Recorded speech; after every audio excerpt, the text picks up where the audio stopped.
Hey guys नोंथांमोनखौ आंनि चेनेलाव फिन खनसेबाव बरायफिनबाय लोगोसे मोनसे गोदान भिडिअ लानानै फैफिनबाय आयदाया जाबाय ग्रेड 3 नि जाखांनानै थांनाय एन्सार्स के एबा सोंनायनि फिननायफोर लानानै फैदों सेकेन्ड शिफ्टनि नोंथाङा जुदि आंनि चेनेलखौ दासिमबो साबस्क्राइब खालामाखैबा चेनेलखौ साबस्क्राइब खालामनानै आंखौ सापर्ट खालाम सोंनायफोरा बबेबा गोरोन्थिबो जानो हागौ नोंथांमोना कमेन्ट्सआव बुंहरबानो जाबाय सोंनाय गोरोन्थि जायोब्ला एन्साराबो गोरोन्थि जायो बेनिखायनो नोंथांमोना कमेन्ट्सआव बुंहरबानो जाबाय आं राइट एन्सारखौ बुंहरगोन फैदो दाना गोलाव खालामालासिनो जागायनोसै नाम्बार 1 कुइसन भट होनायनि मोनथायनि बैसोखौ 21 निफ्राय 18 बोसोर माब्लानिफ्राय खालामनाय जादोंमोन अब्ला नाम्बार 1 कुइसनाव मा होननानै बुंदों भट होनायनि मोनथायनि बैसोखौ 21 बोसोरनिफ्राय एबा 21 बोसोरनिफ्राय 18 बोसोर माब्लासिम खालामनाय जादोंमोन सिगाङाव जोंना भट होनायनि मोनथाय बेसेबांमोन 21 बोसोर ओमफ्राय दा जोंहा बेसेबां होनो मोनो होनना बुङोब्ला 18 बोसोर बेखौ जों माब्लानिफ्राय होनो मोनदों होनना बुङोब्ला बेनि राइट एन्सारा जागोन 1988 61 एमेन्डमेन्ट एबा 61 मा संबिजित सुद्रायनायनिफ्राय एमेन्डमेन्ट खालामनायनिफ्राय फैदो दाना नेक्स्ट कुइसन नाम्बार 2 कुइसन भारतनि गोजौ बिजिरसालिनि गिबिसिन आइजो गाहाय बिजिरगिरिया सोरमोन अब्ला जोंहा बेनि राइट एन्सारा जागोन फातिमा बिबि 1989 आव बेखौ मा खालामनाय जादोंमोन एपइन्ट खालामनाय जादोंमोन अब्ला जोंहा मा नांगौ भारतनि गोजौ बिजिरसालिनि गिबिसिन आइजो गाहाय बिजिरगिरिया जाबाय सोर फातिमा बिबि 1989 फैदो दाना नेक्स्ट कुइसन नाम्बार 3 कुइसन भारतनि राजथावनिखौ कलकातानिफ्राय दिल्लीयाव माब्ला लांदोंमोन बेनि राइट एन्सारा जागोन 1911 मायथाइयाव नाम्बार 4 कुइसन बड'लेण्डआ बबे संबिजिरारि राहानि फिथाइ बेनि राइट एन्सारा जागोन 6थि सिडिउल एबा 6थि फारि मा नांदों नाम्बार 4 कुइसना बड'लेण्डआ संबिजिरनि बबे सिडिउलाव दाजानाय होननानै सोंदों अब्ला बेनि राइट एन्सारा जागोन 6थि सिडिउल नाम्बार 5 कुइसन वाइसराय बिमुंखौ भारतनि गभर्नरनो बेसेबां मायथाइयाव होनाय जादोंमोन माने सोंनायाव बेबायदि मोनथ' वाइसराय होननानै बेनिखायनो आं बेखौ बेयाव होनाय जाबाय खिन्थु बिनि राइट सोंनाया माबायदिमोन नोंथांमोना कमेन्ट्सआव बुंहरबानो जाबाय बेनि राइट एन्सारा जागोन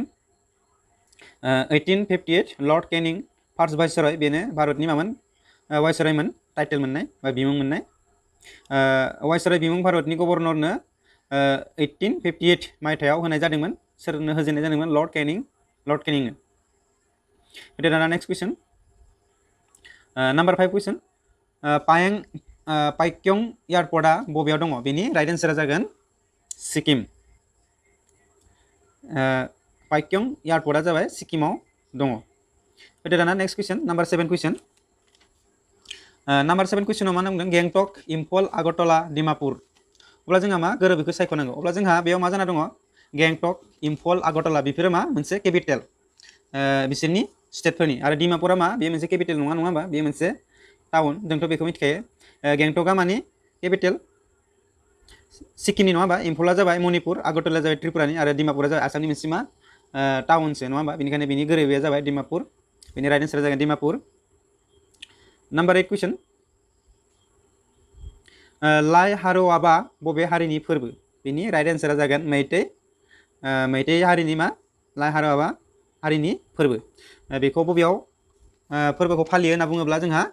मणिपुर फैदो दाना नेक्स्ट कुइसन कंगला किलाया बहा दङ जोंहा कंगला पर्ट होनना बुङोब्ला जोंहा कंगलाया बहा दङ मणिपुरनि इम्फलाव दङ मणिपुरनि राजथावनि इम्फलाव बे कंगला किलाया दङ बेनि राइट एन्सार जागोन मणिपुर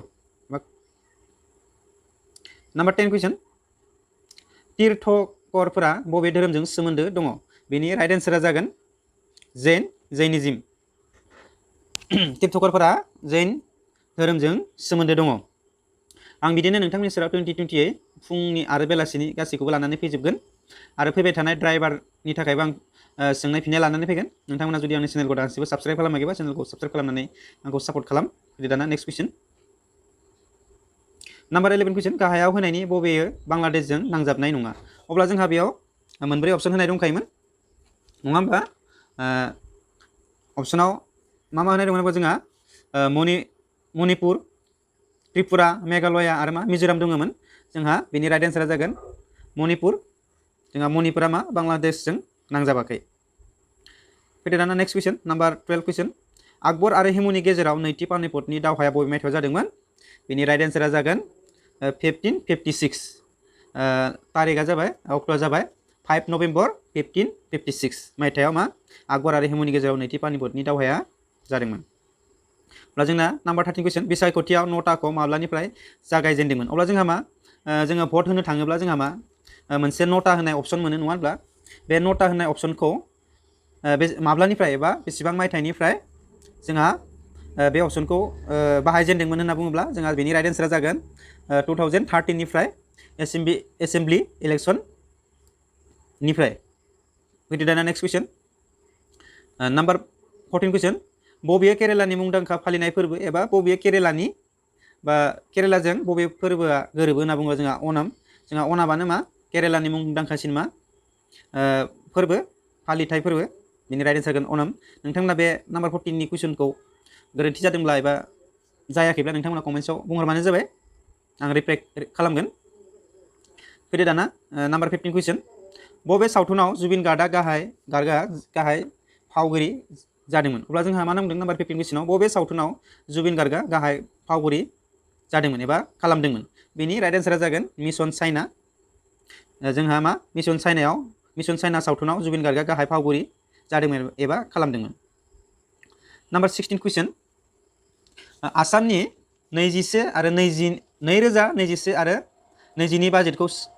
आसामनि 2021 आरो 2022 बाजेटखौ सोर गथायदोंमोन होनना बुङोब्ला बेनि राइट एन्सारा जागोन अजन्ता नेउग। दाना नेक्स्ट कुइसन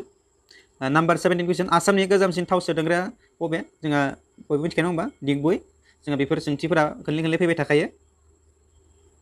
नाम्बार 18 कुइसन नेशनेल पार्टी जानोब्ला मोनसे दोलोआ मोनबेसे रायजोआव हादरसायारि दोलो हिसाबै गनाय जानांगोन। अब्ला जोंहा नाम्बार 18 कुइसना मा नांदों जोंहा नेशनेल पार्टी बा हादोरारि पार्टी एबा दोलो जानोब्ला मोनसे दोलोआ मोनबेसे रायजोआव सरकार दानांगोन एबा मोनबेसे रायजोआव गनायथि होजानांगोन। अब्ला बेनि राइट एन्सार जागोन मोनब्रै। बेनि राइट एन्सार जागोन मोनब्रै। फैदो दाना नेक्स्ट कुइसन नाम्बार 19 कुइसन भारतनि हादरारि दंफाङा मा। बेनि राइट एन्सार जागोन फाख्रि दंफां। जोंथ' बेखौ बयबो मिथिखायो नङा होमबा बेनि राइट एन्सार जागोन फाख्रि दंफां। नाम्बार 20 कुइसन साहा सानजा ओनसोलजों बबे रायजोआ आसामजों नांजाबफायाखै। अब्ला बेनि राइट एन्सारा अपसन बायदियै सिक्किम जागोन।